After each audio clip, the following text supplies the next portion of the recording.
in the sermon, even at the door. What is the purpose and what is the real motive behind this message? Thank you. It's a very simple one, Michael. It's a very simple answer. And even though some people want to imagine all kinds of other scenarios, I only have one agenda. Prepare God's people for what is about to come, and to help and to do my part as a messenger, as a watchman on the wall. Prepare God's people to stand during the last generation. I want to put an end to sin. I hate sin. I hate sin in myself, and I want to be totally surrendered that God can cleanse me from all evil, not just partially. I do not believe that God's people will sin until Jesus comes. Those that are sinning when Jesus comes will be receiving the last plagues. I believe God will produce a people in this last generation that follow the Lamb everywhere he goes, and that no longer are in control of their wills, but their will is so totally surrendered that God can live in them and control them 100%, and that they will no longer in any way choose to do their own will, but God will control them and keep them sinless through that period. I believe that. I want to be part of that. I want to be part of the group that vindicate God and prove Satan a liar, so that God can crush Satan's head.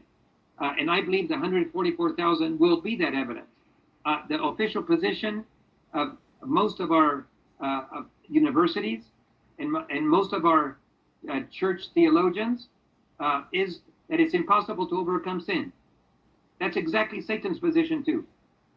That it's impossible to overcome sin, and they are trying to do Satan's work by taking that position. I'm very clear. I'm not trying to criticize anybody, but that is Satan's position. And I will say that when I was meeting with the General Conference Secretary and the General Conference Vice President, Dr. GT and Dr. and Pastor Mike slipped my mind here a second. Mike Ryan. Mike Ryan. Pardon me? Mike Ryan. Mike Ryan. Thank you. Yeah. Yes. When I was meeting with them, my wife and I, and they were asking us to close down all our television networks, to close the one in Denmark, to close the one in Europe, to close. My wife asked them if that meant also close our schools, our orphanages, and our medical aviation programs. The answer is yes.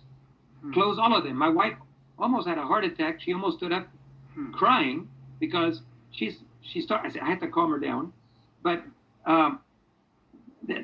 because they don't know what it's like to live without health insurance, without a hospital, without any medical care, and yet we're to close them down. And all the people that are coming into the truth because of it, and at that time, we asked them, well, can we just present the fruits? The fruits are that people are getting ready for Jesus coming. The fruits are that people are being baptized. And Mike Ryan told me, we will not look at the fruits. We only care if you're obedient to the policy. That is all. And I said, well, I have no way to defend myself. Because the fruits of our ministry are that people are getting ready. They're becoming involved. They're waking up. They're not leaving the church. They're coming into the church. And so my sole desire and a heart desire is to prepare people for Jesus coming. And when we put positions that it's impossible to overcome, I know what I was going to say. I told those two pastors, I said, just a minute, I need to talk to Satan. And they looked at me like, you need to talk to Satan? Yes. I said, let me ask Satan a question. Excuse me, Satan, what would you want God's people to do? To close down all of the work in the world or to keep them open? I was being facetious, of course. And I said, Satan wants us to close down. So what is your recommendation? And it's the same one. All we have to do is ask ourselves a simple question. What side is Satan on? We better be on the opposite side. If Satan says it's impossible to overcome sin, we better be on the opposite side. If God tells us to go forward and open up work all over the world and preach the gospel in all the world, and Satan says close it down, we better be on the opposite side.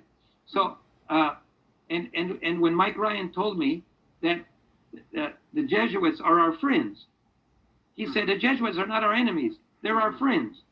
Well, I told him, well, I'm sorry. We better change the subject because I'm going to get too angry. And I don't want to talk about it anymore because instead of protecting us, you're selling us down the river. And so I know that there's enemies inside. I do know that we are under attack. God has his people at the General Conference. He has his people in all the divisions. He has his people at every level of the church. But so does Satan. And the stated purpose of the Jesuits is to destroy Protestantism, especially the last day church.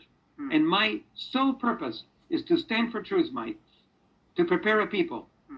My sermons are focused on God's people, but our television networks that we broadcast to the public, to hundreds of millions, are focused on non-Adventists, how to let them to know truth and how to bring them into the truth of God's remnant people. But my messages are focused to Adventists and God's remnant people, and that's my purpose. Wake up, prepare, stand with truth, stand beside of the Lamb, and follow the Lamb everywhere he goes. And whether it destroys our ministry or blesses our ministry, or whether I'm criticized or supported, it doesn't make a difference to me. I just want God's assurance and peace, and I have God's assurance and peace that the message I presented was what God wanted me to present, but he's also showed me that there's very much more to learn, and that it's not a perfect message. It's a message that is only a nebulous message, that we're going to know much more in the near future. Once things start happening, we'll be able to nail down some dates. We'll understand more through Daniel 12, but that's future. But right now, being awake, ready, and studying and praying is exactly where God wants his people today.